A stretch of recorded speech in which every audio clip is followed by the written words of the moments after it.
Shiki was just a typical troublemaker who'd recently been kicked out of school, but after some shady stranger attacks him and takes out his old man, he discovers he's actually got demon blood pumping through his veins and decides he's gonna master these powers to get his bloody payback. Many years ago, a brutal demon race known as Oni roamed Japan, wrecking everything and slaughtering folks whenever they felt like it. Nobody had the guts to oppose them until one day a fearless warrior named Momotarou stepped up as mankind's hero. He stormed the Oni stronghold and wiped out thousands of them. But that was just the opening battle of a long, drawn-out war between Momotarou and the Oni that still rages on today. Totally clueless about how this old-ass legend connects to his fate, a teenager named Shiki is busy cleaning his collection of firearms while chatting casually with a friend on the phone. He's joking about recently getting booted from school after another brawl, saying he honestly doesn't give a damn since he was tired of looking at his classmates' ugly mugs every single day. Just then, his foster dad, Tsuyoshi, storms in and smacks him upside the head, demanding to know why he got himself kicked out again. Shiki tells him to get lost, and when Tsuyoshi tries smacking him again for being an ungrateful little punk, Shiki swiftly ducks it this time. Tsuyoshi immediately grills Shiki about why there are guns lying all around, pointing out sarcastically that they're running a liquor store here, not some back alley arms dealership. Shiki fires back at him, mocking the pathetic excuse of a liquor store that's basically failing because nobody's buying booze from him anymore. Tsuyoshi doesn't back down, roasting Shiki right back for acting like he's hot stuff despite being expelled.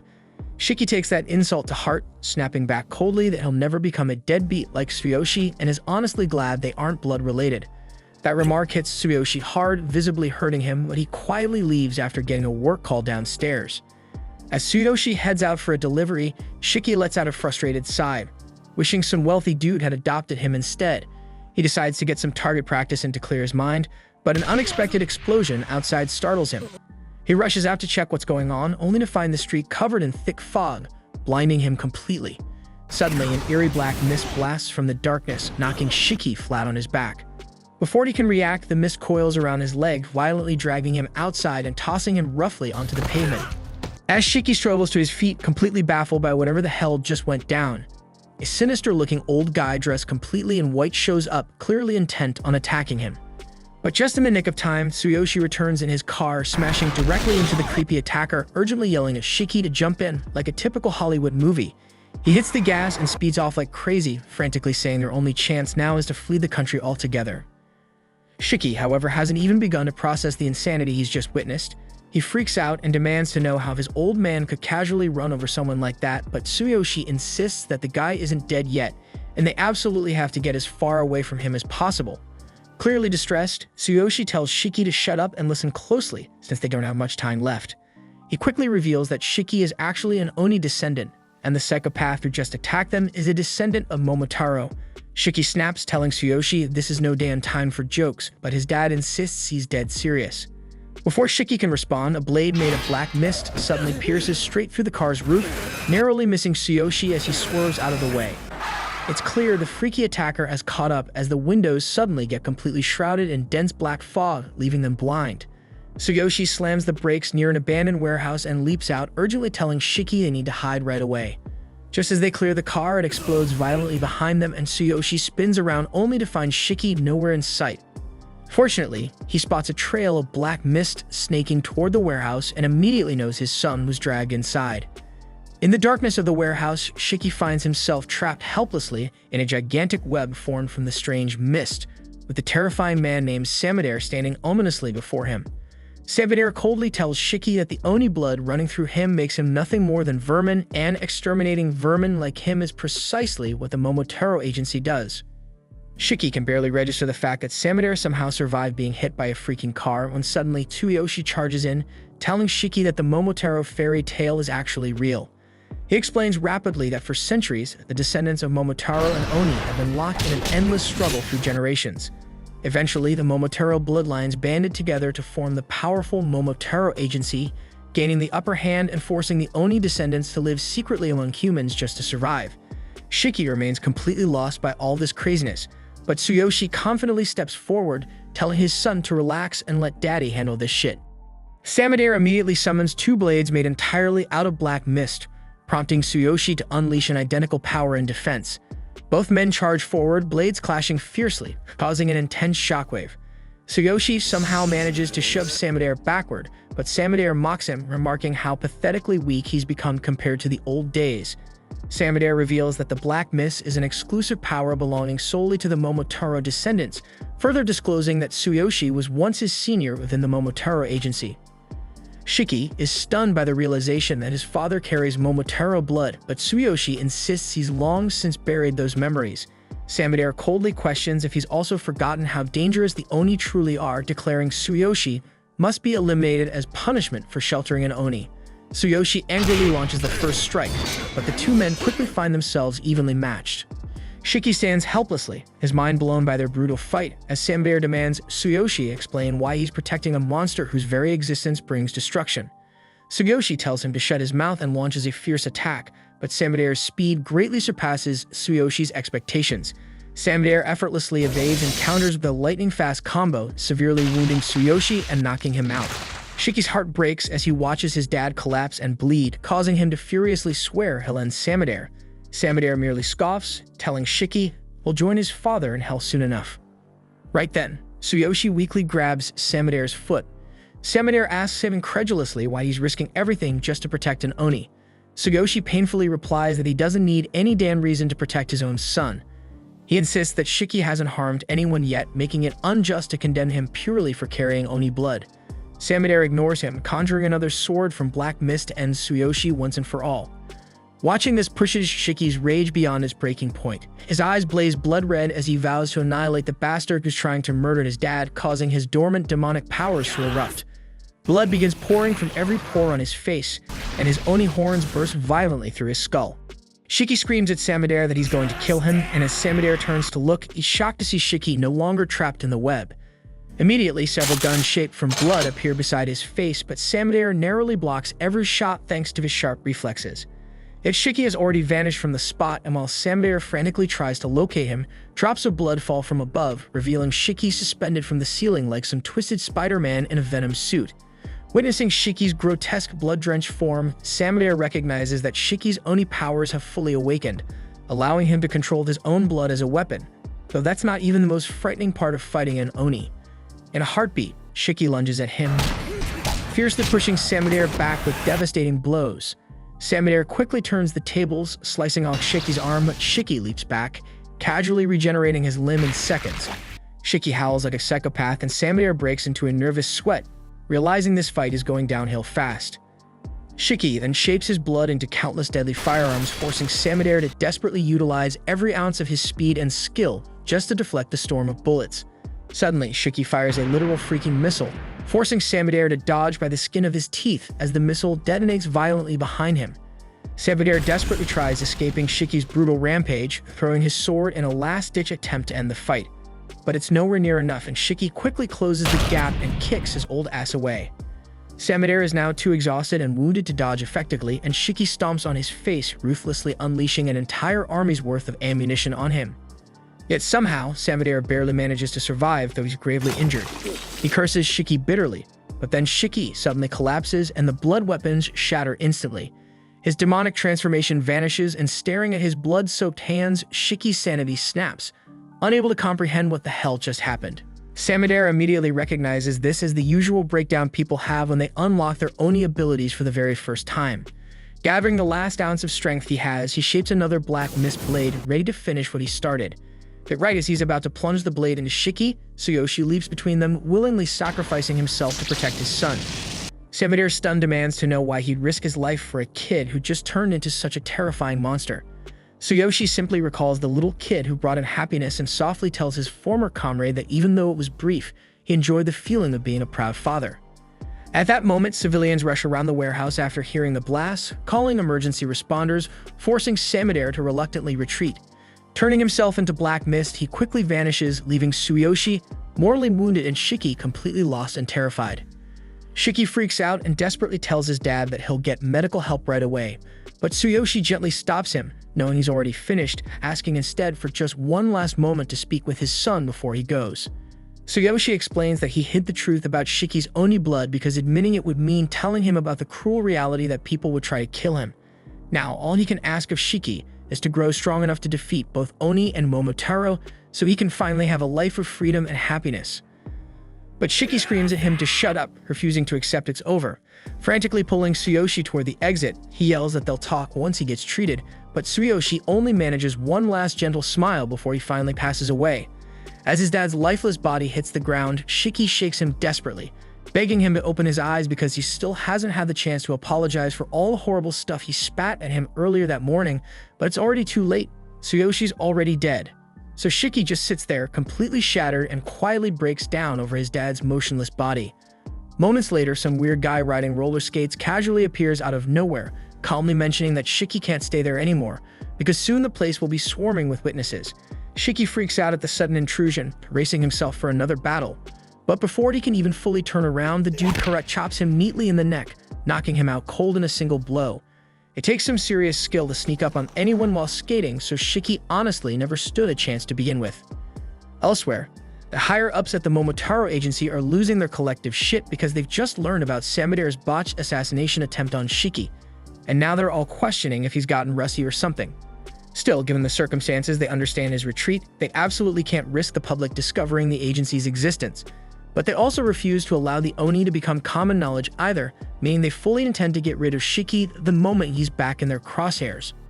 Unfortunately for them, that's basically impossible at this point, because once Shiki got knocked unconscious, he was immediately shipped off to some distant island in the middle of freaking nowhere. The plan now is to toss Shiki into a school jam-packed with half-Oni teens just like him, so he can properly master his abilities. But before that though, Naito's got to run him through a brutal evaluation to see whether Shiki's even worth the trouble, and judging by how he looks now, it's definitely not gonna be a pleasant ride. While knocked out cold, Shiki dreams of carefree times spent messing around at the park under his dad's protective gaze. But suddenly, his peaceful dream twists into a nightmare as Tsuyoshi falls dead at Samadere's hands. Shiki jolts awake, heart racing, to find himself staring into Samadere's blood-red eyes. But when he blinks, Samadere vanishes, leaving him disoriented as he realizes he's gagged and tightly bound to a chair in a massive empty hall. Right behind him, the roller skating weirdo who kidnapped him is casually showing off, doing one-handed push-ups balanced on an umbrella, and quickly flips upright the second he notices Shiki's awake. The flashy guy introduces himself as Naito, a fellow Oni, while effortlessly popping out his own demonic horns.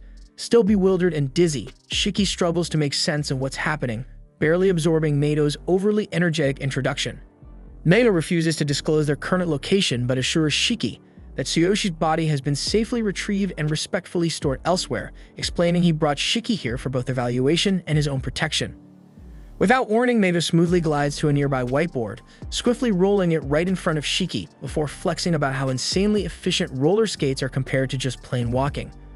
Then he kicks off an explanation about the Momotarou agency, reminding Shiki that he's already encountered one of their guys who can manipulate black mist as a weapon. Naito adds that the Momotarou agency hunts down Oni, so naturally the Oni created their own agency in response.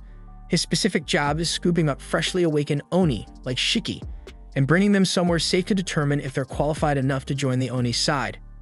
After wrapping up this speedy explanation, Naito wheels the whiteboard back to its original position, then finally removes Shiki's gag to start the interview.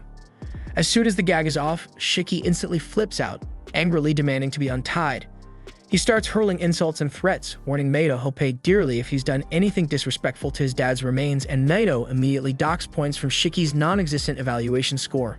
He scolds Shiki harshly for being too stupid to understand what safe and sound meant, since he literally explained it minutes ago. Enraged, Shiki shoots back that there's no way he's trusting a shady show-off like Naito anyway, and Naito, utterly unsurprised, promptly subtracts even more points each time Shiki curses or demands to be untied, bluntly suggesting he better cooperate if he actually wants to pass the test.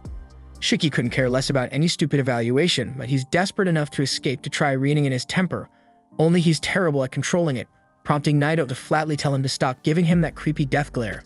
Shiki completely loses it after hearing that, and Naito immediately decides that normal evaluation methods aren't gonna cut it with a psycho like him. He swiftly pulls off his tie, and before Shiki can even figure out what's happening, Naito wraps it around his neck and begins choking him with everything he's got. Shiki freaks out, gasping desperately for air as Naito calmly explains that a creature reveals its real self right before it dies, and that's exactly what he's looking for. Shiki struggles like crazy, giving everything he's got to break free, but no matter how hard he tries, he can't escape Naito's brutal hold, even as blood starts pouring uncontrollably from his eyes, ears, and nose.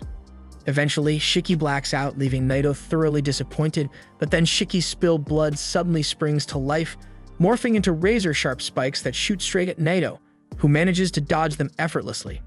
Then out of nowhere, Naito notices a massive blood-formed Gatling gun pointed straight at his face, and standing right behind it is Shiki, completely lost in his berserker mode. Shiki blasts away mercilessly at Naito, only stopping after he's satisfied, but none of his shots even graze the edgy guy who's casually shielded himself using his umbrella coated with blood. Naito casually takes away 100 points from Shiki's evaluation for being utterly clueless about using his Oni powers, then decides to show him exactly how it's done, knowing Shiki won't remember a single thing afterward. Shiki launches himself forward again, but Naito is more than ready, and moments later, Shiki wakes up lying defeated on the floor. He's dazed and confused, unable to piece together what just went down, but one glance at his bloodstained hands is enough to send him spiraling into panic, realizing that he went berserk again. Naito sits calmly on top of him, explaining matter-of-factly that it's normal for his memories to be foggy, since Oni lose all sense of reason in berserk mode. The entire hall around them is trashed beyond recognition thanks to their battle, and Shiki irritably yells at Naito to quit lecturing when he's clearly been using his own blood as a weapon too. Without hesitation, Naito casually dissipates his blood umbrella and reminds Shiki he's never once lost control, since unlike him, he actually knows how to handle his powers properly. He then coldly announces that there's nothing left to discuss because Shiki is officially disqualified from joining the Oni agency. Shiki is still utterly clueless about everything happening around him, but one thing is painfully obvious to him. Naito is insanely powerful. With his pride in shambles, Shiki swallows it all down and desperately begs Naito to take him on as his disciple, determined to get stronger so he can avenge his father's death. Naito instantly shoots down his request, coldly telling Shiki that reckless idiots like him who charge headfirst without thinking are always the first to bite the dust. He calls him a worthless disgrace who can't control his powers or his damn temper, and Shiki nearly bursts a vein trying to keep his anger in check.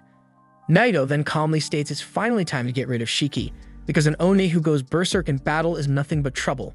He activates his special ring to slice open his thumb, causing blood to drip freely. Instantly, he transforms the blood into an umbrella, and Shiki suddenly gets an idea on how he might force this stubborn bastard to reconsider. He swiftly moves back out of Naito's attack range, and sprints towards him, grinding his fist along the floor until it bleeds profusely. Naito then quickly reshapes his umbrella into a spike-covered shield that can counter any close-range strike, carefully calculating every possible move Shiki might pull. At the last second, Shiki leaps upward, a move already accounted for in Naito's calculations, but then unexpectedly uses the spikes as a platform, launching himself sideways and aiming a blood-crafted handgun right in Naito's face. Shiki concentrates all his remaining strength into one powerful shot, and the recoil alone sends him tumbling backwards. He's stunned, thinking he finally landed a clean hit on Naito, but nope, turns out he didn't even scratch him. Naito casually intercepts the blood bullet with one finger and crushes it effortlessly. He gives Shiki zero credit for this attack, pointing out that he was halfway to losing control and entering berserker mode just to pull it off. Seeing Shiki begin to slip into madness again, Naito decides to end things with his ultimate technique. He encloses himself inside a protective cage of blood and conjures archers from his own blood, aiming their bows and waiting for his command. However, noticing that Shiki is desperately fighting his berserker impulses and finally gaining control over his own power, Naito abruptly cancels his finishing move. Shiki feels proud as hell that he managed to control himself, but quickly collapses onto the floor from total exhaustion. Naito stands there, utterly shocked that Shiki not only kept his abilities under control but also suppressed his berserker side, a feat most Oni can't pull off. He demands to know how the hell Shiki did it, but Shiki smugly replies he'll spill the beans only if Naito accepts him as his disciple. Naito reluctantly says he'll consider it, which Shiki instantly takes as a yes. Shiki explains that when Naito started lecturing about controlling blood, he didn't understand a single damn thing. But the moment he saw him slice his thumb open and use blood to create weapons, something finally clicked in his brain. He figured since they're both Oni, he could simply copy whatever crazy thing Naito did, and shockingly it actually worked. Shiki admits he didn't really grasp the finer points, he just let his arm bleed and mentally screamed at it to turn into a weapon. Still ecstatic that his desperate gamble actually paid off, Shiki smugly asks Naito what he thinks about that move. Naito thinks Shiki's explanation is total nonsense because things just don't work like that. Based on his experience, reckless, hot-headed teens like Shiki usually struggle badly with controlling their blood, while calm and collected folks like himself have the easiest time mastering their abilities. He realizes Shiki is the type who doesn't follow logic or even give in fully to his berserker side, Instead, he somehow bullies his power into submission through sheer instinct and rage. It's an incredibly rough technique, but it could potentially unleash a massive burst of strength. As he puzzles over what the hell to do with this bizarre kid, Shiki suddenly interrupts him, declaring that he desperately needs power to get revenge for his dad and kill the bastard responsible. He promises Naito that if he accepts him as his underling and trains him, he'll definitely become useful. But Naito immediately shoots down the suggestion. He transforms his umbrella into a sharp spear, bluntly telling Shiki that reckless morons like him are a danger to everyone around them, especially considering Shiki didn't even know controlling his blood was possible and simply gambled on it. He firmly states he can't accept someone like him as a mere underling, and then acts as if he's about to stab Shiki with a spear, but instead slams it into the floor right beside his head. He announces he won't be accepting Shiki as an underling, but rather as his student, which completely baffles Shiki, because he genuinely sees no difference between the two. Naito explains that Shiki barely passed the test, but he'll give him a chance to prove his worth. Shiki is beyond confused by all of this, so Naito decides he'll start with the basics. He explains that right now they're on an island known as Hell's Doorstep, formerly called Onigashima. It's the legendary place where the original Momotarou slaughtered countless Oni, but now it serves as a refuge where Oni can live safely. At the heart of the island lies Rakshasa Academy, a military-style school specifically designed to train Oni for their war against the Momotarou agency. Shiki freaks out upon discovering he's stuck on a freaking island, but Naito casually pokes him in the cheek, saying that's literally the least important detail right now. What's actually important is that Rakshasa Academy will teach him everything from standard education and Oni blood control to combat techniques and the historical feud between Oni and Momotarou. Naito then reveals he's going to be Shiki's homeroom teacher and proceeds to bombard him with even more details about academy life, but it's all way too much for Shiki's tiny brain to handle. He honestly doesn't care about any of that shit. The only thing on his mind is whether he'll become strong enough to avenge his dad. Naito refuses to make any guarantees, but he warns him bluntly that if he can't become powerful enough to take on the Momotarou agency, he'll be kicked out of the school immediately. After a while, Shiki puts on his new uniform, hyped up about starting fresh at a totally unique kind of school, but Naito bluntly warns him that there are others who've passed this year, and frankly, he's probably the weakest of the bunch. Suddenly, Shiki remembers his dad and anxiously asks Naito where they took his body.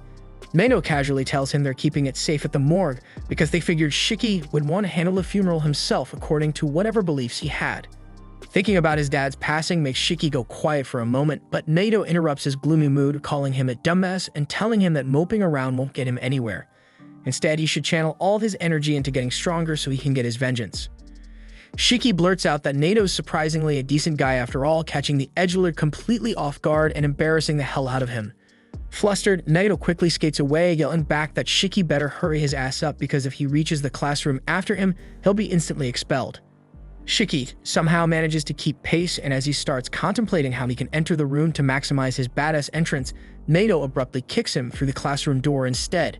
Shiki awkwardly realizes he's just racked up some major embarrassment points with that pathetic introduction and sheepishly asks the mysterious masked kid named Jin nearby if he's got a tissue for his bloody nose. Jin, however, turns out to be an even bigger edgelord than their teacher, coldly brushing Shiki off and telling him not to talk to him. Feeling instantly pissed off by Jin's attitude, Shiki mockingly calls him out for not even having horns yet. Jin silently manifests his horns right on cue, casually remarking that only clueless nudes who can't control themselves flaunt their horns all the damn time. This remark accidentally triggers another student, a hot-tempered kid named Ikari, who clearly can't manage to hide his own horns. The tension in the classroom spikes instantly, with Shiki aggressively invading Jin's personal space. But just as the fight's about to break out, Naito suddenly appears behind them in an instant, and somehow, Shiki ends up seated right next to Jin before he even realizes what happened. Jin's equally stunned, but Naito's in no mood to entertain the kid's confusion. Instead, he announces that their first assignment will be an intense game of tag. He quickly escorts all the students out into a nearby forest, explaining they'll have exactly 1 hour to make it back to campus without getting caught by him. Naito then coldly announces that whoever fails to get back to campus in the given time will be kicked out immediately, ignoring Shiki's protests. Next, he casually mentions that they're free to unleash their Oni abilities, though he'll only resort to using his powers if someone goes bloody berserk. Jin cockily states that he might accidentally end up killing Naito if he holds back his strength, but Naito simply shrugs, telling the class that if any of them manage to kill him, they'll instantly graduate and get their choice of combat units to take the fight straight to the Momotarou agency. He sternly adds that the purpose of their school is preparing them for real-world threats, and every moment here will be designed to push their limits. He asks everyone if they're ready, and Shiki loudly declares he'll do whatever it takes to pass all of Naito's insane tests. Naito suddenly announces another twist, whipping out two weird-looking balls and explaining that every student needs to have a ball in their possession when they reach the academy grounds to pass. Before they can even react, he chucks both balls deep into the restricted area. The students panic, assuming they'll have to battle it out, but Naito smirks, revealing they're actually splitting into teams. Shiki finds himself teamed up with Jin, the edgy masked guy, and the shy pink-haired girl named Homer. On another team are Ikari, the loudmouthed delinquent, paired with Juji, the brainy type. Finally, there's Rokuro, visibly shaking from nerves, and Kuina, who clearly believes she's leagues ahead of everyone here. Naito tells them he'll give them a 15-minute head start before hunting them down, but Shiki loudly objects, complaining about getting stuck with Masky McCreep. Naito immediately threatens to kick him out if he can't manage basic teamwork, forcing Shiki to quickly shut up and reconsider. Homer then cautiously walks over to introduce herself, instantly overwhelming Shiki, who has never interacted with a girl before. His heart races like crazy, and he blurts out confidently that he'll protect her no matter what. She instantly blushes, stammering nervously that he doesn't need to go so far as she just doesn't want to be dead weight.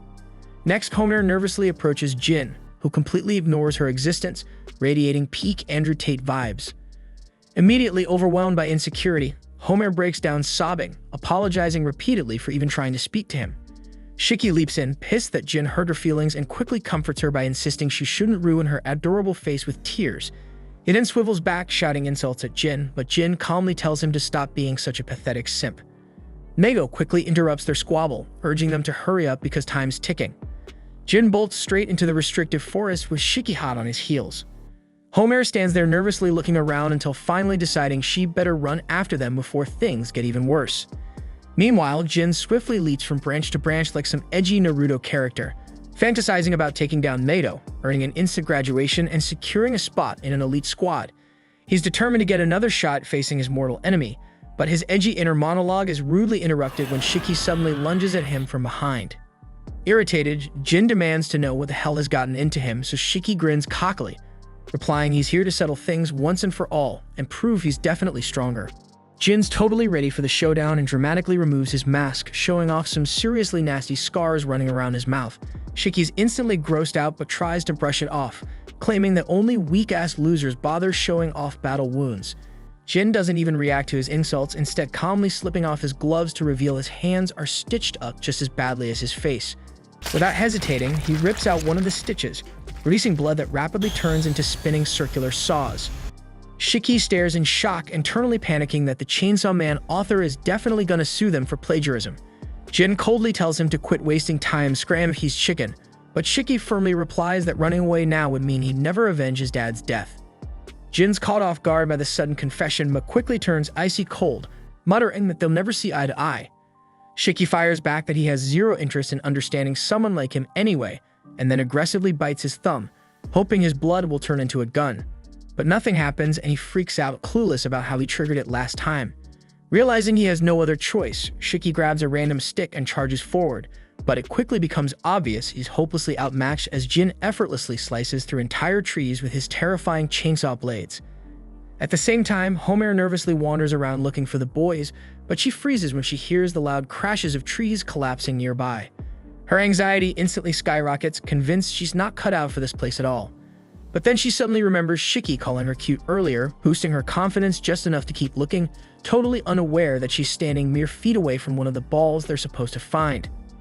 At the same moment, Shiki's desperately trying to go toe-to-toe with Jin using nothing but his fists. Jin doesn't even bother activating his chainsaw powers, effortlessly beating Shiki down without breaking a sweat. Shiki can't stop wondering how Jin can control his powers so naturally, eventually realizing Jin's abilities must be completely different from his own and Naito's. Distracted by his thoughts, he leaves an opening, and Jin instantly capitalizes, dropping Shiki flat on the ground with a single punch. Frustrated and humiliated, Shiki lies there for a moment, and Jin calmly starts walking away, figuring the pathetic fight's finally over. But just then, Shiki stubbornly rises back to his feet, declaring that he's not finished yet. Jin, now royally pissed off, sends a chainsaw whizzing straight at Shiki, and at that exact second, Homer cluelessly walks right into the line of fire. Thanks to her legendary lack of survival instincts, she doesn't even realize the danger she's in. Shiki panics like hell when he sees her, but thankfully manages to shove her out of harm's way at the last second, even though he takes a minor hit in the process. Quickly scrambling off home air, Shiki angrily demands Jin apologize to her, but Jin coldly retorts it would have been her own dumb fault if his weak attack actually killed her. That pushes Shiki's rage to a new level, but suddenly he hears Homer chanting a non-stop apology, almost like she's stuck in some kind of creepy trance.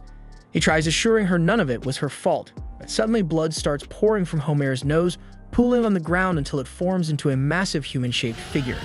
Jin and Shiki stare wide-eyed in shock, wondering if they're trapped in an Attack on Titan crossover episode. Homer desperately tells them to run because her female Titan is going to kill everyone, and as soon as she says that, the Blood Titan slams her fist into the ground with explosive force, with Shiki just barely dodging the blow. Jin, being Jin, charges straight at the female Titan, attacking her with his chainsaws, but the blades hardly scratch her massive body. Shiki then yells at Homer, asking if she can make that thing stop, but she tearfully apologizes, saying she can't control it. Losing too much blood, she collapses and Shiki rushes forward to grab her, determined to save her. But the next moment, he's stunned to see the female Titan stepping in to protect Homer. Even Jin's baffled, wondering if Homer's blood somehow has a mind of its own. Without warning, the female Titan suddenly unleashes a devastating blood attack from its mouth. Jin quickly hides behind a rock, but Shiki takes the full force of the bloody assault head-on. Through her tears, Homer begs the Titan, calling her elder sister, to stop attacking. Shiki gets up, utterly confused about what she means, and Homer again weakly pleads with him to run away. Shiki stubbornly refuses, yelling that if he leaves her now, she'll bleed out and die, and there's no way he's letting another person die right before his eyes. Just then, the female Titan lets out a terrifying roar, unleashing a shockwave powerful enough to reach all the other students outside the forest. Naito calmly watches the chaos unfold from the treetops, deciding to sit back for now and see if Shiki and Jin can handle Homer's insane blood release powers before stepping in himself. Back at the battle zone, Shiki desperately tries to injure himself to summon his blood into a weapon, but nothing happens. The female Titan lunges straight at him, forcing him to dodge. But then the giant decides to pull the epic move that killed Erwin Smith, grabbing a handful of rocks from the ground and launching them at deadly speed. Shiki takes a direct hit and gets thrown aside like a ragdoll, but the thing that hurts even worse than the blow itself is how pathetically weak he's become. He's never lost a fight before, and now he's just a helpless kid getting tossed around. Frustrated tears stream down his face, but then Jin appears out of nowhere, stepping into the fray and coldly telling him to go home if he's gonna whine like a little kid. Angry, Shiki snaps back that he was just sweating from his eyeballs, but Jin couldn't care less. Jin quickly slices open his old wounds, this time manifesting two completely different chainsaws, one on each arm. Even though he's clearly still feeling the pain from the female Titan's earlier attack, Jin is more determined than ever to win any fight thrown his way. From his perch in the distance, Naito watches closely, genuinely impressed that Jin can conjure two weapons simultaneously. He quietly explains to himself how demon blood can shape into pretty much anything the user imagines, though the form it takes is always influenced by their deepest trauma, preferences, or experiences. At the same time, Jin charges straight at the female Titan, climbing up her body using the spinning circular chainsaw like a crazy lumberjack. He tries to imitate Levi Ackerman's signature move by aiming for her neck, but the female Titan sacrifices an arm at the last second to shield herself. As Jin keeps up the relentless assault, Shiki desperately screams at his hand, begging it to make literally anything useful. He can't figure out why the hell his blood won't shape into a weapon when Jin does it so effortlessly, but suddenly it clicks. Jin only creates cutting tools because he's fixated on them, while even Homer's Titan was created out of something deeply personal. Shiki realizes he can form guns because he's always had an extreme passion for firearms, probably even more than the average American, and finally figures out how to control his powers. Back at the fight, Jin's having a rough time with a female Titan, who suddenly unleashes a deafening roar that completely damages his hearing. He staggers, losing his balance and feeling death creeping closer, while even Naito considers stepping in. But at that exact moment, Shiki steps forward, yelling that he'll handle things from here. He confidently aims a mighty rifle with a grenade launcher straight at the female Titan. Naito smirks in approval, impressed that Shiki finally got it right. Shiki smiles, practically vibrating with excitement to try out his awesome new weapon, but before he can fire, the female Titan charges at him again. He swiftly dodges, then fires a grenade directly at her, defeating her instantly in a spectacular explosion. Jin and Naito stand frozen in shock, staring wide-eyed at Shiki's incredible display of firepower. The Titan starts to fade, her broken fragments scattering everywhere as Homer collapses unconscious. At the same time, Jin is still standing there, utterly stunned by Shiki's insane firepower, when suddenly it begins raining blood. Turns out it's just the aftermath from Shiki's brutal attack suspended in the sky, quickly shifting into ordinary rain. Jin realizes, astonished, that Shiki didn't just obliterate the female titan. This guy straight up changed the freaking weather. Shiki, however, doesn't even register that. He immediately moves toward Homer, desperate to check if she's alright, but his vision suddenly blurs as his knees buckle beneath him, dropping him helplessly to the ground. Just then, Naito shows up, casually explaining that Shiki used a completely ridiculous amount of blood for that attack, leaving his body totally drained. Stubbornly, Shiki insists he can keep going, somehow managing to force himself to his feet, only to collapse again seconds later. Naito sarcastically calls him a wimp who can't even control his own powers, but secretly he's blown away, realizing Shiki's strength is way beyond anything he's ever seen. Naito warns him that losing too much blood could literally kill him, making Shiki instantly more concerned about Homer. Shiki urges Naito to go check on her first, worried she might have used up too much blood as well, and he's perfectly fine with being treated second. Naito genuinely didn't expect Shiki, who's practically dying himself, to care so deeply for someone else, but just as he's about to help, Jin suddenly launches a surprise attack. Thankfully, Naito's reflexes are sharp enough to block Jin's strike, quickly pushing him back. Jin then coldly tells him to stop wasting time on weak-ass losers, so Naito feels disgusted and demands to know what'll happen if Homer dies without emergency treatment. Jin waves it off, saying that's not his damn problem. Naito makes it crystal clear he's got zero tolerance for selfish bastards like Jin, but Jin casually brushes him off again, only wanting confirmation that he'll graduate if he kills Naito right here. Naito calmly assures Jin that's the truth, and that's all Jin needs to charge straight at Naito without hesitation. Naito effortlessly blocks Jin's blood chainsaw using his umbrella, crafted from a miracle material that makes it freaking indestructible. He quickly presses a button, releasing a thick smoke screen.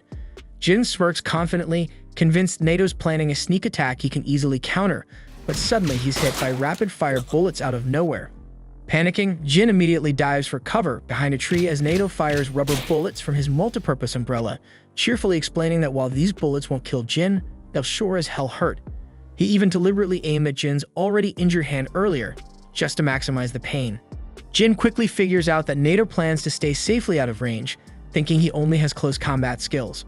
Unfortunately for Naito, Jin always has a few nasty tricks up his sleeve. He instantly bolts from behind the tree, skillfully dodging Naito's barrage of bullets while throwing razor-sharp blades straight at him. Naito effortlessly evades them, but is genuinely impressed that Jin has strategies to counter long-range fighters. Jin relentlessly continues his attacks, suddenly appearing mid-air behind Naito, convinced there's no way he can dodge this strike. But Naito casually tosses a bomb his way and Jin panics momentarily, only to realize it's another harmless smoke bomb. Thinking Naito's gonna hit him again from afar, Jin completely misses Naito dashing in from behind, delivering a brutal, spine-crushing punch. Naito coldly lectures Jin on being way too cocky and predictable in battle, leaving himself wide open to surprise attacks. Jin's badly injured and drained of strength, but stubbornly keeps struggling. Naito eventually flips his umbrella upside down, trapping Jin inside like a cage.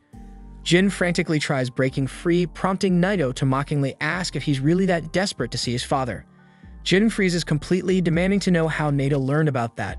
Naito casually reveals he checked his records, learning a few dark secrets, including the fact Jin's father is actually a Momotarou. While every cell in Jin's body burns with rage hearing this, Shiki lies nearby, stunned to discover their pasts are so painfully similar. Overwhelmed by fury and hatred, Jin bitterly admits his dad is indeed a Momotarou, the heartless bastard who destroyed his entire life. His father slaughtered his family and then cruelly experimented on him, leaving permanent scars across his body. Jin vividly recalls surviving on garbage and pure hatred toward his dad, swearing he'll kill that monster himself even if it means dying in the process.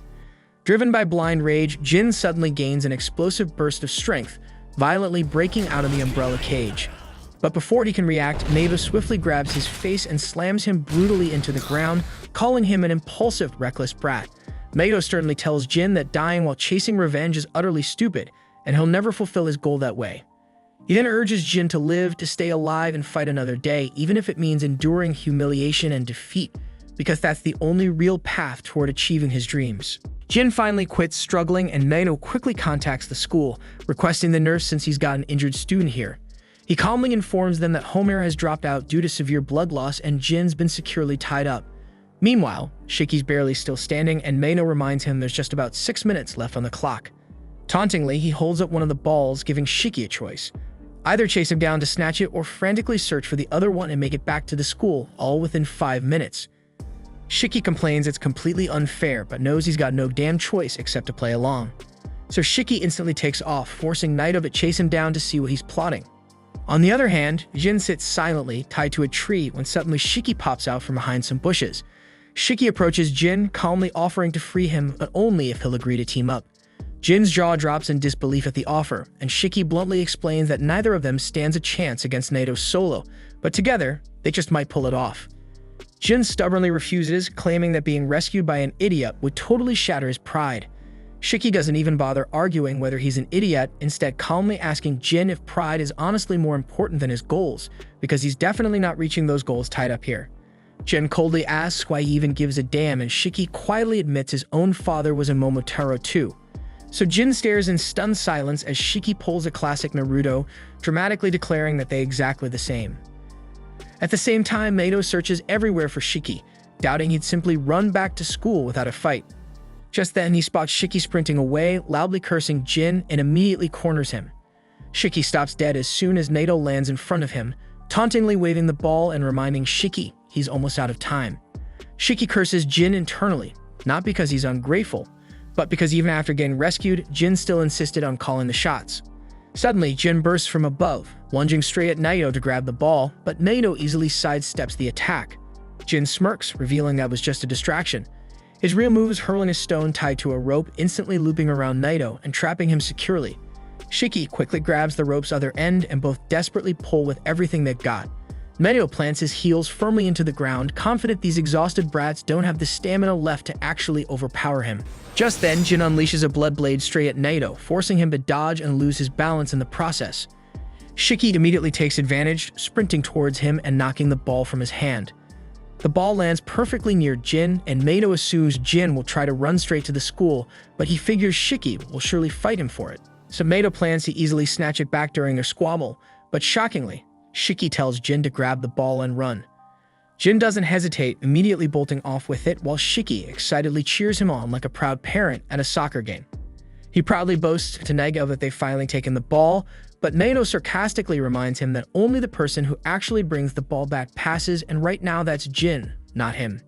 Shiki's jaw drops, realizing he's just completely screwed himself over. Naito can't help but think Shiki's genuinely the dumbest guy he's ever met, acting first without even considering the consequences. Instantly regretting his decision, Shiki desperately screams at Jin to come back, but Jin's already too far gone. Jin confidently thinks he'll easily reach the school in time, but suddenly remembers he only made it this far because of Shiki's idiotic help. Grumbling internally, he decides he just can't leave that dumbass behind and abruptly turns back towards Shiki, who's utterly dumbfounded and asks Jin if he's as directionally challenged as freaking Zoro. Jin immediately snaps at Shiki to shut his mouth, bluntly saying the only reason he's doing this is that he refuses to owe his success to a total moron. He'd rather fail miserably and achieve his goals on his own. He firmly tosses Shiki the ball, ordering him to run straight to the academy. But just as they're about to exchange, a tiny pink creature suddenly races between them at lightning speed, freezing both in place. Naito instantly halts the test, warning them not to fight around Muku, their lightning-fast courier delivery pet. He explains that Muku only appears during critical emergencies, quickly activating the radio on its back to hear a frantic request for backup.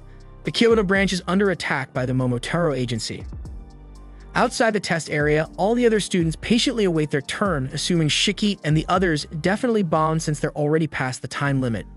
But just then, Naito returns with Shiki and Jin and Tao, urgently announcing the Kyoto branch desperately needs backup, so they're dropping the test immediately and heading straight there instead. They quickly board a boat bound for Kyoto, with the students nervously expressing mixed feelings about suddenly being thrown into an actual battlefield. But Naito firmly reassures them that they won't directly fight, they're only there as support for the real fighters. Shortly after, they reach Kyoto, and Naito guides them to the district around a well-known temple, saying the Oni agency headquarters rest directly beneath it. He then slipped the students inside a bland roadside diner that most people would pass without a glance, where a sinister old hostess beckoned them in. In the rear parlor, she slid back a concealed board and revealed a cramped stair dropping into the earth, the hidden route that would carry them to the base. At the same time, in another location, Tsubakiri, the captain of the Momotarou agency, has just ended killing a unit of Oni. He sneers that they're maggots playing soldier, and his vice captain Yomichi tells him he's gone overboard again. She gripes about the mess he made because cleaning it is going to be a damn headache, and Sobakiri replied that the sight of maggots makes his temper flare. He added that he would have preferred a female Oni, since females endure pain longer than males and therefore make tougher material for his experiments.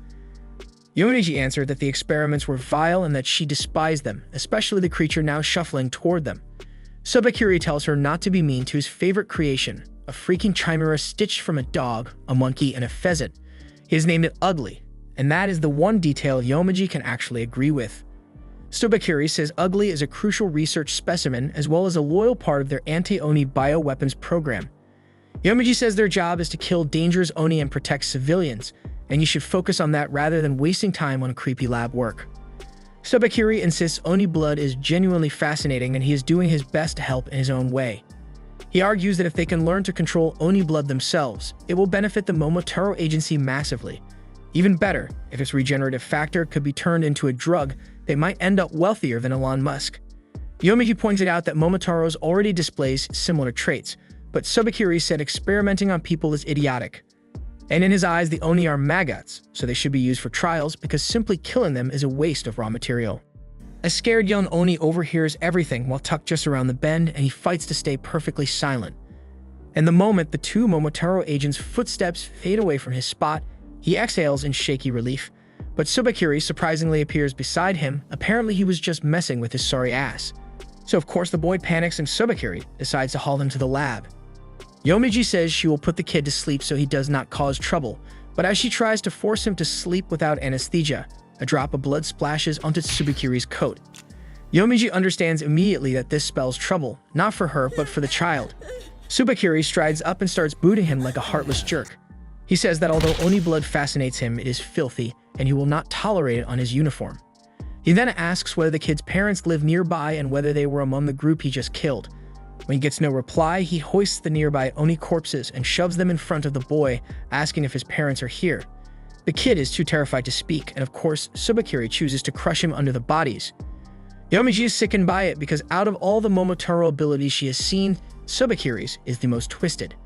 The black haze that leaks from their bodies is actually a special blood-borne bacteria, and the Momotarou can shape it into weapons. But Sobakiri can use that bacteria to control corpses, and she still cannot get used to that shit show. Before long, he finishes the boy off, then tells Ugly to eat the giant Oni dumpling while they move on to hunt more maggots. Elsewhere, Jin and the other students walk a broad tunnel, and Naito explains that several shops in this area connect to this passage that leads to their base. They soon reach a gate that opens into the space right beneath the Ryudadera temple, built like a traditional Japanese house. The students can hardly believe their eyes as Naito tells them this is the Kyoto Division headquarters of the Oni agency. Right then, a doctor steps out of a room grumbling about the mountain of tasks on his plate, but his mood flips the instant he spots Naito, and he greets him all sunshine and then fusses with his hair when he clocks the massive blonde nearby. He tries a cheesy greeting, but she shuts him down immediately. But this simp's ego hardly cracks, since he's well practiced at rejection. Shin asks who this goofball is, and Naito introduces him as Kyuya, commander of the support unit at the Kyoto base. Kyuya adds that he and Naito were classmates at the academy, but Naito is in no mood for small talk. He decides to head to the front lines right now, and Jin asks to tag along as well. The other students want in too, preferring that over babysitting a weirdo like Kyuya, but Naito is not hearing it. He tells Kyuya to put these brats to use however he likes before heading out, and right then the nurse orders Kyuya back inside to do his job. She sees the academy kids too and tells them to change right away because they need every pair of hands. They suit up as assistant nurses in a hurry and head to the improvised ward where dozens of wounded Oni are crying in pain. One has just been rushed in, missing both legs along with other life-threatening damage. Shiki is horrified at the sight, and the nurse says he has at most 3 minutes left to live at this pace. But Kyuya simply smiles and says they won't let him die, and Shiki snaps at him to stop tossing out empty promises. Kyuya praises his blunt compassion, but says he is kind of a big deal here, then decides to show the kids how real support work is done. Elsewhere, Sobakiri and Yomichi have just finished dismantling the captain and vice captain of another squad. The remaining Oni are petrified, and Sobakiri is annoyed he has to handle another batch of nobodies when he was hoping for a real challenge. His wish gets granted immediately as Naito arrives and snaps his ability on. Sobakiri is pleased to see him, but Naito does not let that last, instantly attacking with his killer move. The Oni cheer at Naito's arrival, thinking their savior has shown up, but Tsubakuri walks out untouched because the corpses of the Oni captain and vice captain served as his meat shields. It then appears that he already knows Naito, and he talks to him like they are old buddies. He asks what Naito is doing in Kyoto, since this is not his turf. He says he has heard of a spot where the Oni and Kyoto forces are gathering, and if he wipes that place off the map, the whole problem disappears. Naito holds a poker face and says he does not know anything about it, and Tsubakuri responds that if even Naito claims the place is not true, he will drop it. He then says he will go sightseeing near the Great Temple instead, and Naito feels a jolt of panic on the inside because Tsubakuri's instincts are razor sharp. So he decides to eliminate him right here and gets ready to fight for real. Back at the base, Kyoya plugs several bloodlines into his own body, and Shiki asks if they should not be giving that blood to the wounded instead. The head nurse snaps at him to be quiet and watches Kyoya walks over to the worst case in the room. He asks the patient to choose between hands or feet because he cannot regrow both right away. The man gathers what strength he has left and says he wants his arms so he can hold his children again. Kyoya promises he will make that happen, but warns the operation will be like nightmare. He then slices open his wrist and lets his blood flow into the man's mouth, saying it multiplies a normal Oni's healing power many times over. The effect hits fast and the patient starts screaming, so the nurse orders the students to pin him down. Shiki and the others follow her lead, and she sends more students to fetch additional blood from the next room. Moments later, something pushes against the bandages on the man's arms, and Shiki recoils when he sees shapes that look like a freaking fingers trying to break through. The rest of the students hurry back, and then the man suddenly grows new arms. Even the deep burns across his chest seal up until the skin looks whole again. Shiki then rushes to Kyoya and asks if they can restore the man's legs too. Kyoya says yes, but they have to do it in stages with small doses of his blood, since the patient has already taken a lot. Giving him more right now could trigger antibodies that would fight it off. Kyoya then returns to the patient and tells him he is stepping out of the combat unit from now on, but he can move into the support division to keep helping people, and adds that with proper prosthetics, you will be back playing with your kids soon, and the man's eyes fill with tears the moment he hears it. Then Kyoya faces the students and warns that one day any of them could be the one in this bed. He says he understands chasing glory and aura farming that only happens on the front lines, but he reminds them that the frontliners stand fearless because someone guards their backs, and that someone is the support team. Shiki and a couple of classmates are genuinely impressed now, and they tell him they are ready to pitch in however he needs. Kyoya says he needs Shiki for something else, and leads him to a withdrawn girl named Mai, who was brought in yesterday after the Momotarou agency attacked her. Her parents are still missing, and Kyoya wants to lean on Shiki's kindness to calm her and help her breathe again. Shiki accepts and starts a quiet conversation, and little by little she opens up.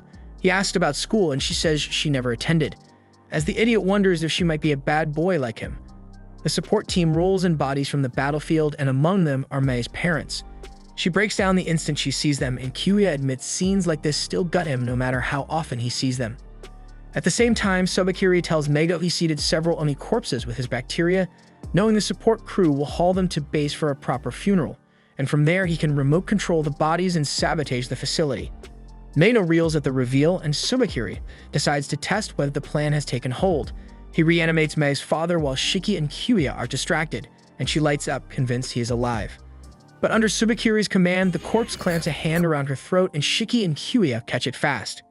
Kyoya recognizes Tsubakuri's trick and immediately orders Shiki to cover Mei's eyes.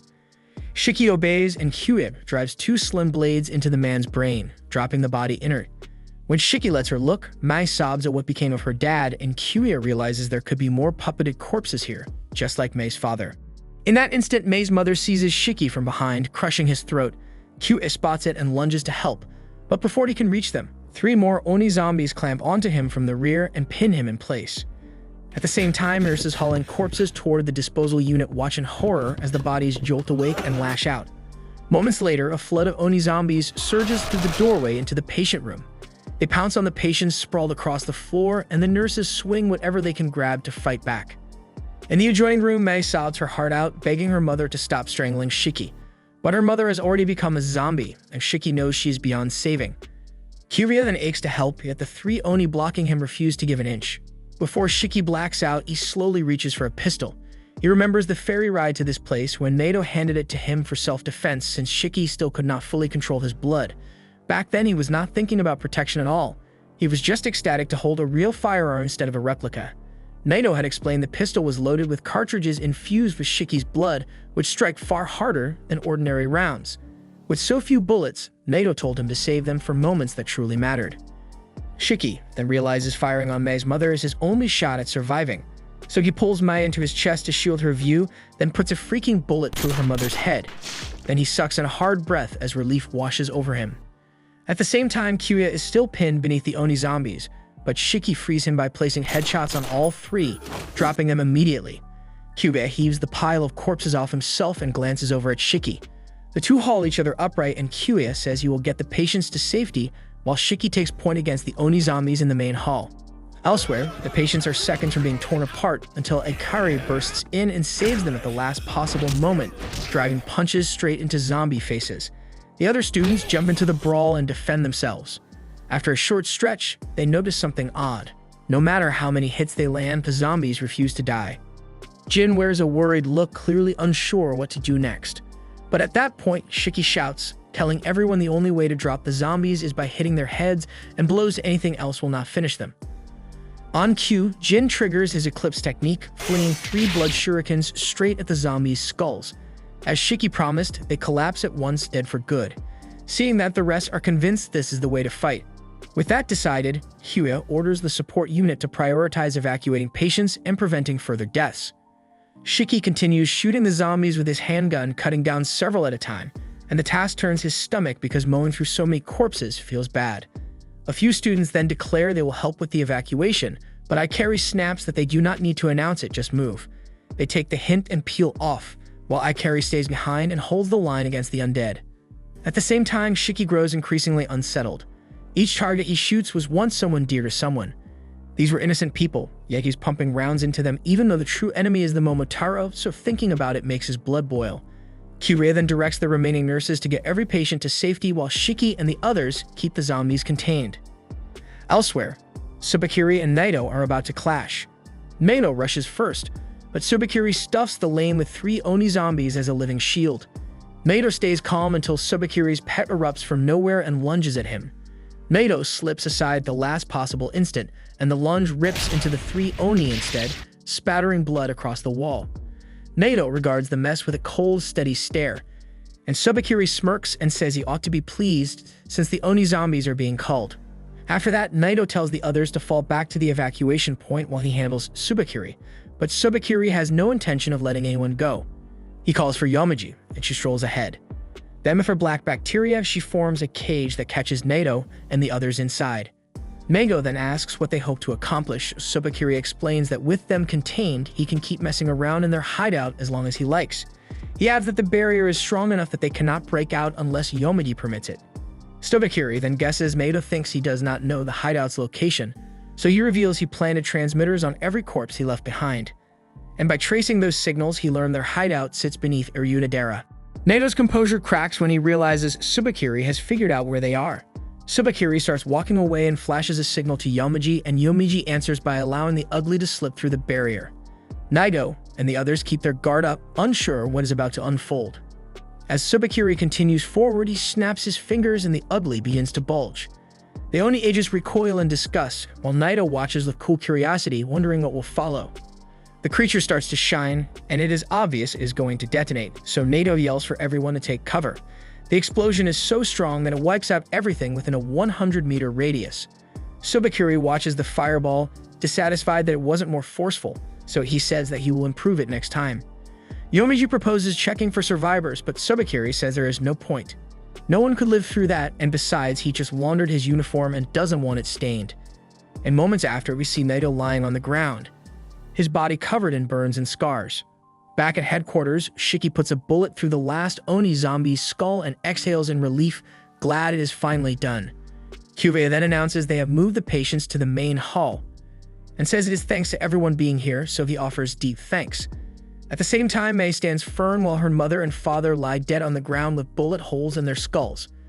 Kyuya notices and feels sad for her, so he walks over and tells her he is sorry she had to endure that. Shiki apologizes as well, admitting he was the one who shot her mom in her forehead. He remembers the moment and feels lingering regret, but to his shock, Mei says it's alright. She spent her life hiding, never had school or a normal day, always expecting this moment to come, but she just didn't know when. She even manages a thin smile for Shiki, telling him not to worry. The calm hits Shiki like ice water because Mei just watched her parents die, and all she can say is that it is alright. This shit makes Shiki grip his fists in anger as his own childhood flashes back. When he was small, he idolized superheroes, and Momotarou are supposed to be that world's heroes, so why do they butcher innocence just for having Oni blood? Overcome by feeling, he wraps Mei in his arms and says that because of this, he'll be the villain so he can tear down the so-called heroes. He holds her close, telling Mei not to worry because he will make a world where they can all smile again, and everyone else watches in silence, while Mei's eyes shake with a lot of feeling. Not long after, Jin and Kyuya emerge from the agency through the buried tunnel. Kyuya proposes they recover their fallen, saying he will take Jin to the crematory and start ferrying the remains there. Back at headquarters, the rest are left with corpse cleanup, and I carried bristles at the assignment. Griping that Kyuya dumped the dirty work on them, he whirls around, spots Juji standing still, and snaps at him to quit idling. Juji shoots back that he is not slacking. The site was attacked moments ago, which means the perimeter is unsafe, so someone needs to keep watch.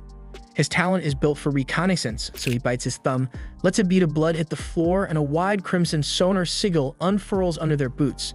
It is his blood eclipse release, and Ikari flinches at the sight, stunned by the scale of it. Juji explains that his blood can register any living being within 5 kilometers of where it lands, and he can even flag whether the target is Momotarou. The field sweeps the area, but at first nothing pings. He notes the thermal gain is low, which makes it harder to resolve the target's exact outline or power level. Then the lattice chirps, a contact lights up, and Juji's eyes jump at the reading. At the same time, over in the Mizumoto area, Tsubakiri and Yomagi have already pinpointed the covert tunnel and even silenced the kind old woman guarding it. Tsubakiri is on the line with his aide, instructing him to deploy several ugly units to the coordinates he relays. He also requests the special ugly he has been holding back for a significant operation. And before ending the call, he also asks for the high-risk Oni dossier as a reference. Afterward, he tells Yomagi that since Naito has already appeared here, something major is going on in this place. Yomagi gestures toward the yawning tunnel mouth ahead of them. She does not know who or what is inside, so she proposes flooding it with toxic gas. Tsubakiri weighs it, agrees it sounds sensible, then abruptly overturns the plan and decides to enter the passage himself. He also tells Yomagi that before extinguishing any Oni they encounter, they should ask their names. Yomiji questions why, and Tsubakiri explains that if they run into someone named Shiki, he wants him taken alive, not killed. She asks what makes him different, and Tsubakiri replies that Shiki is an outlier and different from the rest. And for that reason, he intends to bring Shiki back to the lab for examination. With that settled, the two of them step into the tunnel, planning on finishing all the Oni for good. Meanwhile, Kyuya takes Jin to the facility where they incinerate the fallen members of their team. The sight catches Jin off guard, and Kyuya explains that once war breaks out with the Momotarou agency, casualties become inevitable. He cautions Jin about the path he's entering, but adds that thanks to his own regenerative abilities, there's little he personally has to fear. Right after that, Kyuya shifts tone and randomly asks Jin if he has a girlfriend. Jin doesn't respond and walks off, clearly uncomfortable.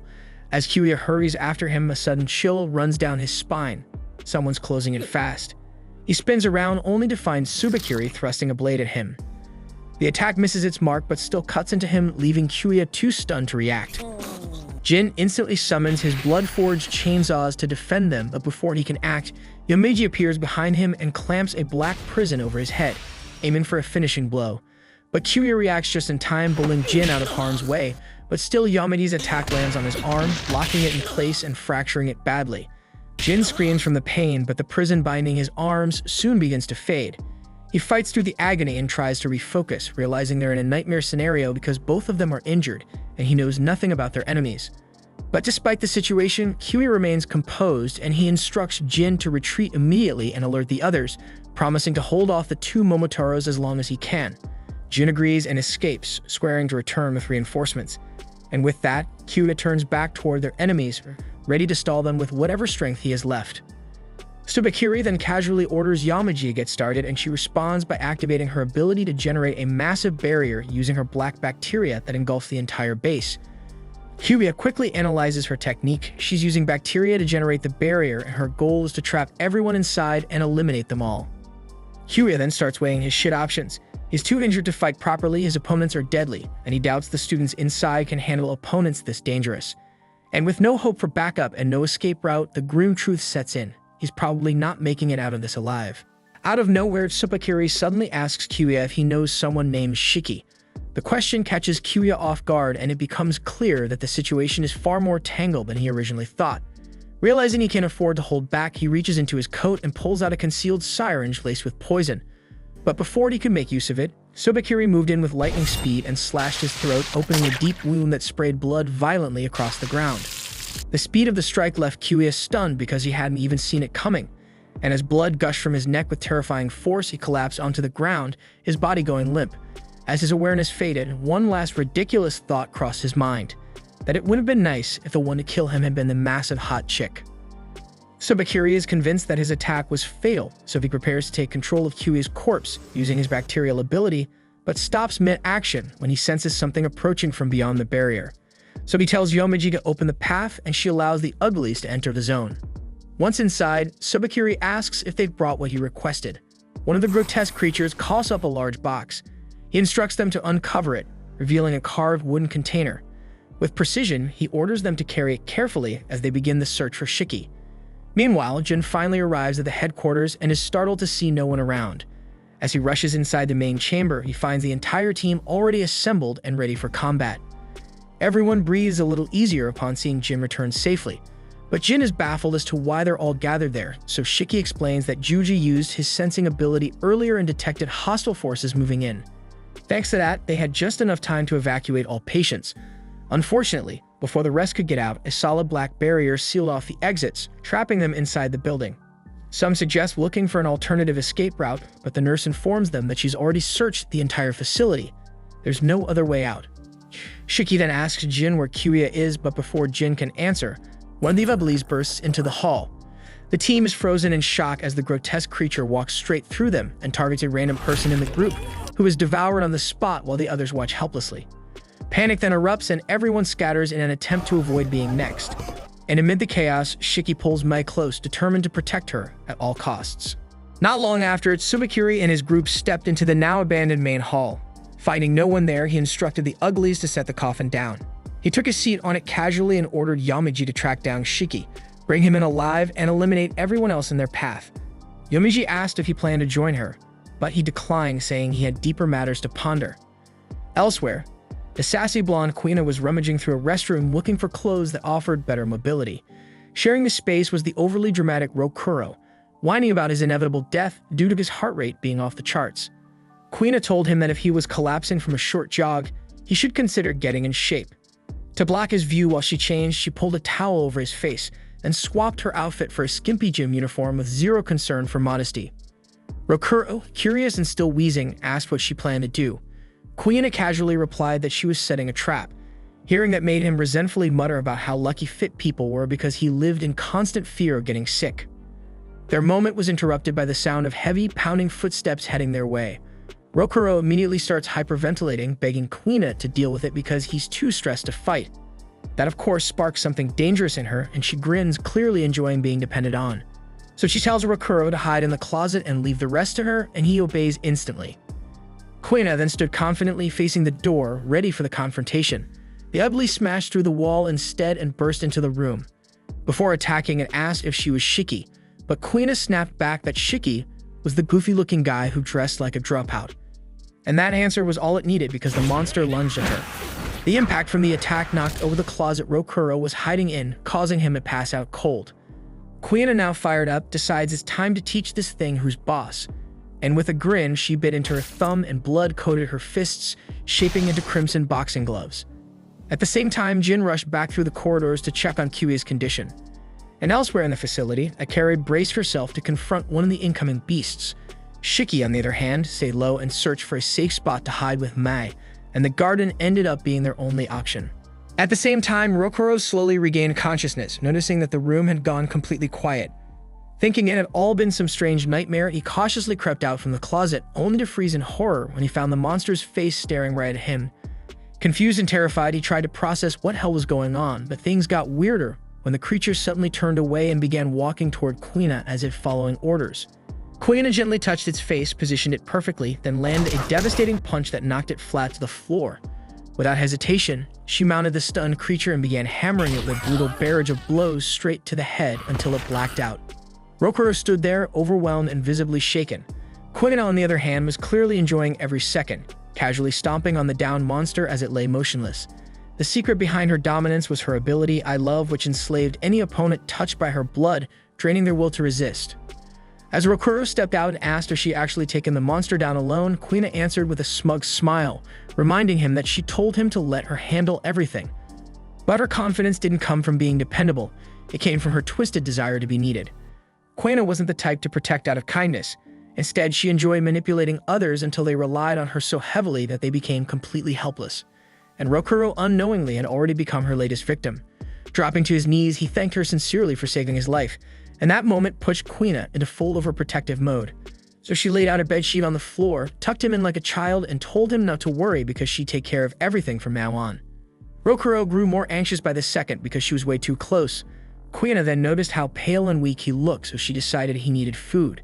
That made things worse for Rokuro, who panicked, convinced she was setting him up for something sinister. There was no way a girl like her would treat him this nicely unless she had a hidden motive, so he began trembling, convinced she was fattening him up to use as bait for the next creature. While he sat there spiraling into fear, Kuina just doted on him even more, until another monster stormed into the room. Without hesitation, she stood up, ready to handle it so she could return to pampering Rokuro with more affection than he could handle. Kuina then sizes up the creature in front of her and assumes it'll be another pushover. Confident she can wrap things up quickly, she charges in, but this monster turns out to be far stronger than the last. It swings its elongated arm like a whip, blasting a hole straight through the wall behind her. Seeing that shit, Rokuro dives back into the closet and Kuina's expression shifts from playful to furious because her fun just got ruined. She then launches herself at the beast, igniting her abilities mid-leap, but the monster effortlessly evades her strike and responds by impaling its freaking tentacle straight into her shoulder. Kuina manages to break away, but the monster quickly uses both arms to lash her in place. She immediately realizes she can't activate her powers in this restrained state. As she struggles, the creature yanks her closer, and when she resists, the monster violently yanks the cords, slamming her headfirst into the ceiling. From there, it begins ragdolling her across the room, throwing her into the walls, floor, and anything in sight. Eventually, she's smashed into the ground, and the monster starts ruthlessly stomping her head into the floor. Watching this shit unfold sends Rokuro into full-blown panic, but that's pretty much all he's good for. Useless and terrified, he just watches as Kuina gets wrecked, desperately wishing someone else would show up and save her. It doesn't even occur to him that he could be the one to help, because deep down he had accepted that he was nothing but a weak, spineless coward. And that's when it hits him. He didn't even notice when he turned into such a pathetic coward. He then starts to remember a time when he still had courage, when fear hadn't eaten away his backbone. He grew up in a remote village where humans and Oni lived side by side. That's where he met Lulu, his very first crush. He was always trying to impress her, pretending to be fearless even when he was shaking in his shoes. But with Lulu next to him, it was like fear didn't matter. Because when she was around, he felt invincible. The two of them were inseparable, spending every moment side by side, building memories he thought would last forever.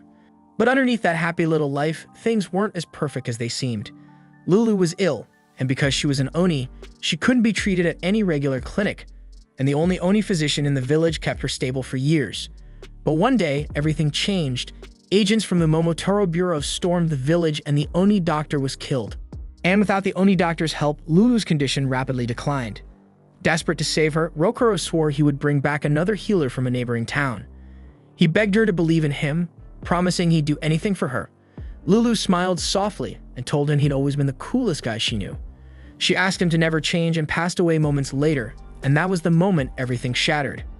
Rokuro was left broken, utterly hollow. With Lulu gone, he lost all drive to be strong or brave. His confidence vanished, his hair faded to gray, and sleepless nights became his new normal. His mind fractured, and over time he spiraled into the wreck of a man he had become.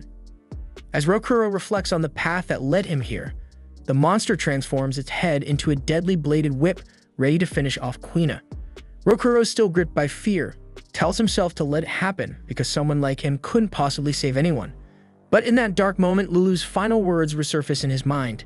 He remembers her saying, "Stay cool and brave forever," and that's when something deep inside him reignites. Just as the monster's strike comes down, Rokuro springs forward like lightning, snatching Kuina away at the last possible second. His heart pounds in his chest, fear still gnawing at him. But he knows one thing for sure. If Lulu could see him right now, she would be ashamed, and he won't let that happen. He looks down at Kuina, bloodied, unconscious, and realizes that she fought with everything she had to protect him. So now it's his turn to return that courage. Even though he's shaking, even though he feels like his heart could give out any second, he closes his eyes and thinks of Lulu again to steadies himself. He then bites into his thumb, letting his blood pour freely, and from that blood, the image of Lulu began to take shape. Her figure formed in front of him, calming his nerves even more. He then whispered for her to stay, even if he's no longer the man she once admired. The blood-formed version of Lulu hugs him from behind, and the crimson flow starts to cover his body, washing away the fear and panic. But that's not his true power, because Rokuro's real ability awakens only when he truly believes in himself. And as the blood wraps around him, Rokuro transforms into a full-blown K-pop superstar. And as soon as Rokuro finishes transforming, the monster lunges at him again, but he dodges effortlessly, twirling midair in a graceful spin before landing smoothly behind the creature. The entire room is now blanketed in blood-forged flower petals, each one razor-sharp and deadly. As they swirl through the air, they slice into the monster's body, tearing it apart. Yet somehow, the creature still manages to survive the assault. Rokuro, however, is glowing with confidence because with Lulu by his side, there's nothing to fear. He calls out to the monster, daring it to attack him again, and effortlessly avoids every blow. He leaps into the air for a counterattack, his thoughts drifting to the summer festivals, where he and Lulu used to dance together. Even while lost in the memory of his beloved, Rokuro flawlessly dodges the monster's strikes, severing its arms mid-combat and forcing it to rely on its legs instead. He dances across the room like a performer on stage, petals flying in every direction, each one a deadly blade. Finally, he closes in and unleashes a flawless flurry of attacks, slicing the creature into ribbons with a final elegant flourish. Elsewhere, Shiki is with Mai, gently telling her it's okay now because the monsters are gone. But Mai remains consumed by grief, crushed by the loss of her parents. She wonders aloud if maybe she should have died alongside them. Shiki firmly tells her to stop thinking like that. Her parents gave their lives to protect her, and if she throws hers away, their sacrifice means nothing. He urges her to keep going, to fight the darkness trying to consume her. Then he smiled and said the first thing she could do was to cheer him on as he took down the scumbags responsible for her pain. With that, Shiki rises to his feet, determined to track down the Momotarou and make them pay. Mei doesn't believe he stands a chance, but Shiki replies that as long as he refuses to give up hope, defeat will never be an option. At the same time, Naito regains consciousness, stirred by the other Oni who have gathered around him. They tell him he was out cold for 15 minutes and then thank him for shielding them from harm. Naito brushes off their gratitude because he's not interested in praise, and what matters now is getting back to the base as fast as possible because his students still need him. Back inside the base, Shiki finally arrives at the central chamber, where Tsubakiri is lounging around like he owns the place. Shiki introduces himself and demands to know if he's the sick freak responsible for turning corpses into the undead, and Tsubakiri grins and cheerfully admits it. Disgusted, Shiki asks how he could disrespect the dead like that, but Tsubakiri just laughs it off, saying Oni aren't human, so they don't deserve human rights. That response makes Shiki snap, so he pulls out his Colt and points it straight at him. But Tsubakiri doesn't even flinch, simply watching with amusement. Meanwhile, Jin is sprinting through the halls trying to locate Kyuya, but he's intercepted by Yamaji, who casually informs him that the doctor is already dead. She then asks if Jin wants to avenge his fallen comrade, but Jin shrugs it off because he doesn't really care about Kyuya. But if it means killing more Momotarou, he's all in. Then with a sneer, he revs up his chainsaw blades and Yomiji activates her powers in response. Jin lunges with full force, but Yomiji conjures a fortified barrier around herself, creating a sealed room that absorbs the hit without a scratch. She then exits the chamber and dissipates it entirely, mocking Jin for thinking such weak attacks could even touch her. He sees that as a direct challenge, and it only fuels his bloodlust further. Back with Shiki, Tsubakiri suddenly hurls a dagger to knock the gun out of his hand, telling him to quit messing around with toys and fight seriously, and that lights a fire in Shiki.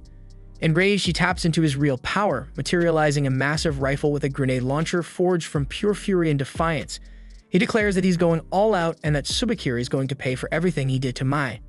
He briefly recalls how much pain Mai endured because of this maniac and how Naito once warned him never to use this ability, saying he couldn't control it.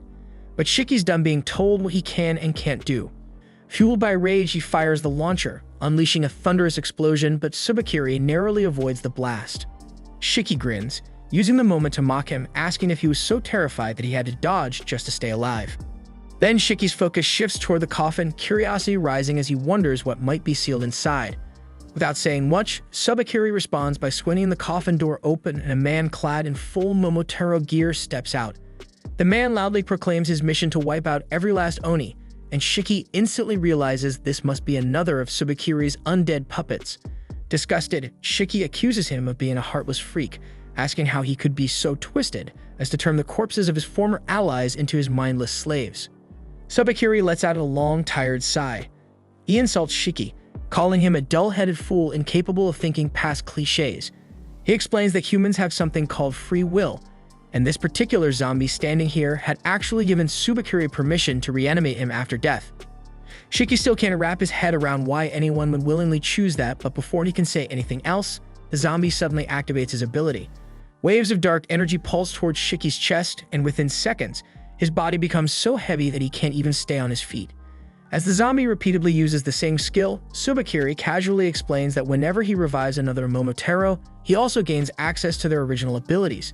The one he's using now specializes in altering the air itself, mixing bacterial pressure with oxygen and making the surrounding atmosphere heavier than steel. While all this is happening, the zombie keeps echoing the same line over and over about wiping out the Oni. Tsubakiri chuckles and admits he was surprised the first time he heard it speak. He still doesn't know whether it's fueled by lingering hatred or sheer determination, but whatever force animates this corpse, it perfectly embodies the Momotarou's extreme sense of duty. He then leans over Shiki, taunting him, asking how long he plans to hold out against an opponent that completely outclasses him. Meanwhile, Naito and a group of Oni are trying to break through the obsidian black barrier that Yamadi has surrounded the HQ with. Their weapons splinter and break the moment they strike the wall, leaving them frustrated. Some of them start discussing whether they should search for another entrance, but Naito quickly shuts the idea down, stating that this type of barrier likely extends across the entire perimeter. One of the Oni then asks Naito if he can destroy it himself. Naito admits that he probably could, but he's hesitant. Right now, the temple directly above is crawling with unaware tourists, and using his full strength to break the barrier might end up putting innocent lives at risk. The Oni start panicking since they don't have the authority to evacuate civilians, so Naito narrows his eyes and starts trying to think of another option. Right then, the dorky Juji shows up and informs Naito that he picked up enemy signals earlier and already helped the injured evacuate to safety, but he adds that several support staff and the majority of the students are still trapped inside. So Naito quickly realizes they need to act fast to get everyone out, but first the tourists above must be cleared out. Right after, a few Oni approach and mention a strange individual lingering near the entrance, but turns out it's just Homare, who has finally regained her senses. She mutters under her breath, saying she has no right to be in a stunning place like this, but Naito is just relieved she's okay. Then out of nowhere, Juji shifts from nerd to certified creep, clearly revealing his unhealthy obsession with school uniforms. So he tells Homare that he wants to give her his first time, even if it's right here and right now, because he doesn't give a damn. She immediately recoils in disgust, while even Naito is left speechless because he genuinely thought Juji was the most normal person in this year's lineup of lunatics. Anyway, Naito quickly connects the dots and comes up with a plan, and thinks that Honore's ability can help get the tourists out safely. He then brings her over to the forest area surrounding the temple, and from there he radios Juji, who's stationed inside the temple, and explains the plan. He'll trigger a small earthquake followed by a minor landslide to make the tourists evacuate the area quickly. Juji is completely shocked by this idea, but Naito reassures him that the tremor will be mild, and nobody will get hurt because the Oni troops that are already in position throughout the temple will assist in the evacuation. And after that, he instructed Juji to use his scanners to double-check that no one's left behind once the tourists are cleared out. With everything in motion, he turns back to Homare and asks her to summon the same giant female titan she called out before, because that's the one that's going to trigger the landslide. Homare hesitates, terrified of losing control again, but Naito calmly tells her that he'll manage the aftermath. Even with his encouragement, she's too afraid to activate her power. So Naito gives up on the spot and tells Juji that the landslide plan is scrapped and they'll have to find a different approach. He then looks back at Homare coldly and tells her she's expelled. He says he doesn't have room for liabilities on his squad and starts skating off. Panicking, Homare stammers that she's not refusing to help, she's just terrified of the power she can't get control. Naito responds that fear isn't the problem, but refusing to grow is. He brings up the tragic accident she caused in the past, the one that's haunted her since. Then he reminds her that every single person in his class has something horrible in their past too. They all carry trauma, but the difference is that they chose to face it. He tells her that if she truly wants change, she has to take the first step herself because no one can do it for her. Then with shaky hands and a trembling voice, Homare declares that she wants to change. Then suddenly, she bites down on her thumb hard and her blood spills out as power begins to surge. The blood quickly forms into the towering figure of the female titan, who immediately starts swinging at Naito. He nimbly dodges her massive strikes as the ground trembles under the force of her blows. The mountain begins to shake violently, and Homer starts to lose it. She apologizes, panicked, saying she can't control the beast, but Naito tells her it's perfect. This is exactly what he was hoping for. Thanks to the Titan's destruction, the terrain begins to break apart, and huge sections of the mountainside start tumbling down. The chaos spreads fast, and tourists start to panic as the Oni guards yell for them to evacuate immediately. Once the area is fully cleared, Yuji uses his radar ability to confirm that no one's left behind. With the job done, Naito turns to the Titan, stops holding back, and knocks Homer out cold, instantly halting the Titan's rampage. Meanwhile, Jin is in the middle of a battle with Yomiji, who is pelting him with a barrage of black cube constructs. Jin decides to keep some distance between them, but he doesn't notice the cube that appears behind him, and he's suddenly sealed inside. Now stuck in a pitch-black cube, Jin realizes there's no immediate way out, so Yomiji smiles coldly and says she'll make this slow and painful. She then begins collapsing the box inwards, promising that by the end of it, he'll be nothing but red paste. Jin swears he'll break out using brute force, but Yomiji scoffs at the idea. As the space around him grows tighter, Yomiji states that the human brain starts spiraling when trapped in confined quarters, then claustrophobia kicks in, the mind shuts down, and helplessness sets in. She's confident the same will happen to Jin, until she hears a chainsaw scraping against the box walls. She's stunned because it shouldn't be possible in such a small space. Then before she can react, cracks spread across the cube's surface, and with a deafening blast, the entire thing explodes. Then Jin walks out with dozens of carpenter tools sticking out from his back. He grins and says that back in the day, he used to sleep in the vent shaft of a half-condemned warehouse. It was cold, damp, and smelt like expired tuna, so compared to that, her prison cube felt like a luxury resort. Yomiji's eye twitches in rage, and she preps another attack intent on ending him for good, but out of nowhere, a decapitated monster head lands at her feet. The punk Ikari walks into the scene, pissed off that the Momotarou thought sending weaklings like that could kill him. Jin tries to warn him off, saying this is his battle, but Ikari's already made up his mind and he's here to wreck whoever's in front of him.